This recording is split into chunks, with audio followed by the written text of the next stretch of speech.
When you're selling something, it's very easy to fall into two problematic camps. The first is that you oversell it. You tell people you're unquestionably the best salesperson in the world, like in The Apprentice. And the second is that you undersell it. You are so unsure of your product that you throw in words like, hopefully, that might help you in some way.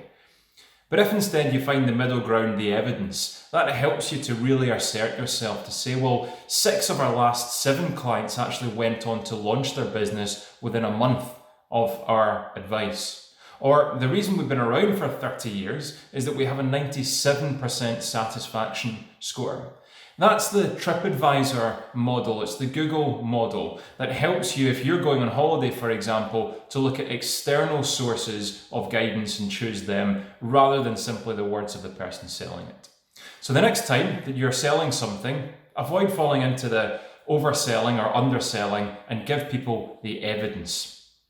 Want to see more great videos just like this? Hit subscribe.